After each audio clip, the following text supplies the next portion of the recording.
Tonight on This Week in Politics, what happens next for gubernatorial hopeful Steve Haugaard after a gaffe on the House floor is condemned by female lawmakers, including Governor Noem. In Ukraine, Russian forces attack a nuclear power plant, increasing fears in Europe of a large-scale nuclear incident resulting from this war. And we're heading for the finish line. What can we expect next week at the South Dakota legislature? And good evening, everyone. I'm Brian Allen.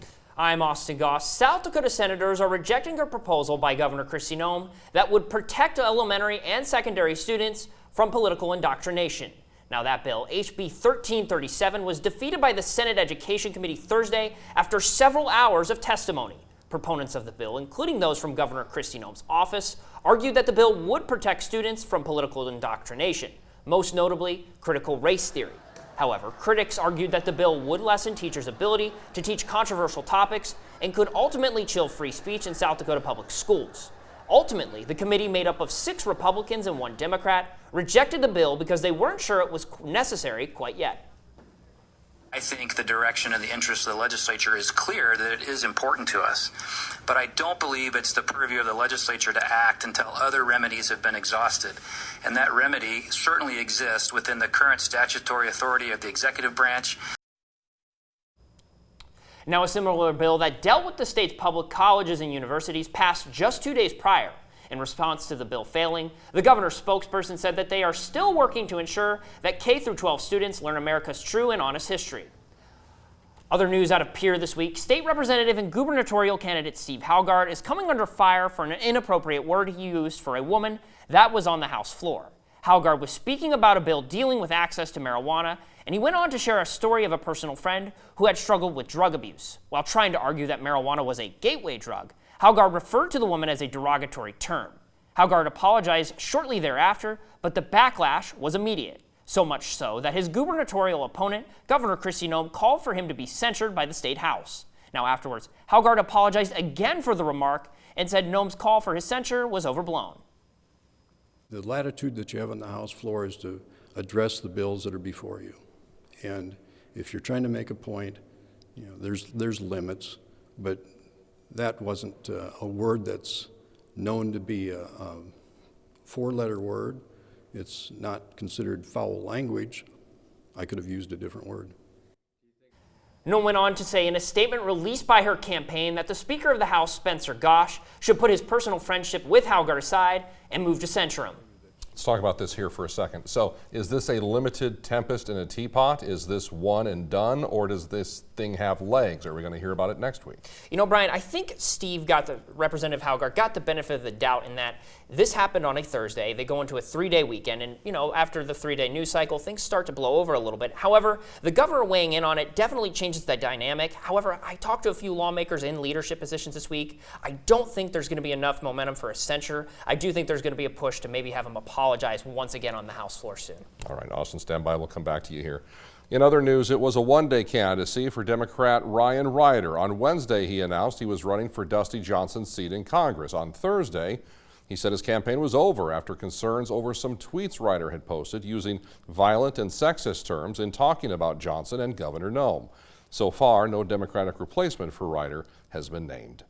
New economic competition for South Dakota as Iowa Governor Kim Reynolds signs a flat tax into law, 3.9% for Iowa residents, and Republican leaders say the ultimate goal is for Iowa to have no personal income tax at all.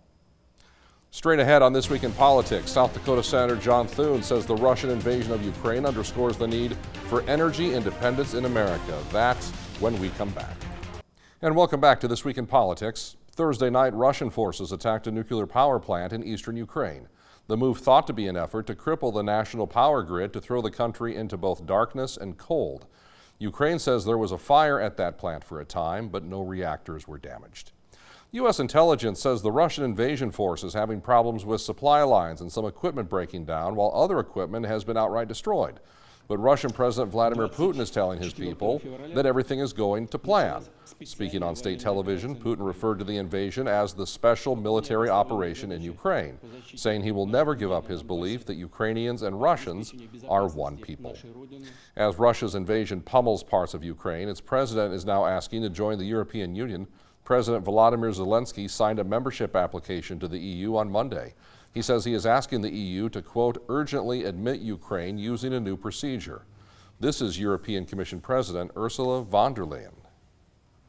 There is no doubt that these brave people who defend our values with their lives belong in the European family. And we're working on connecting Ukraine to our European electricity grid. This should happen in the following weeks. The United States, for its part, has imposed sanctions on the Russian government, Russian leaders like Vladimir Putin himself, and well-known members of Russian society, denying them access to money in American banks and preventing them from traveling to the United States. Some are now suggesting the U.S. ban imports of Russian oil. House Speaker Nancy Pelosi says she is on board. I'm all for that. Ban it. Ban the oil. Ban the oil come from Russia. Yep. But doing so could further disrupt world oil markets, driving prices higher for gas and oil products here in the U.S. I talked with South Dakota Senator John Thune, who says a ban on Russian oil imports would bring Russia to its knees. Right now, we get somewhere on the order of 700,000 or 800,000 barrels of oil a day from Russia, in addition to that we get from OPEC and other places. And that's Russia's entire economy. If you choke that off, Russia collapses. And so, sanctioning their energy would be a very effective way to inflict so much economic pain on Putin and his regime and all his oligarchs that it might force him to drop what he's doing in Ukraine. There is bipartisan support in Washington to provide Ukraine with financial assistance and assistance with equipment and weapons to fight back against the Russian invasion force. This is Minnesota Senator Amy Klobuchar's take on this conflict we're all watching unfold. I think Vladimir Putin thought that he was going to march into this country and that they were going to throw rose petals at him, and instead it was Molotov cocktails. That is exactly what happened here. Next on This Week in Politics, Austin Goss with what we can expect next week at the South Dakota Legislature.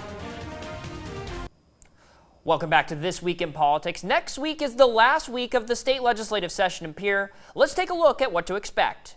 The biggest looming decision, what will the annual budget look like? Controversy has arisen from crafting of the budget, in part due to the flood of federal money into the state of South Dakota from the American Rescue Plan Act. However, House and Senate lawmakers on the State Appropriations Committee have been at odds throughout much of the appropriating process, with the House tending to favor a more conservative approach to how all of that money ought to be spent, and the Senate less cautious.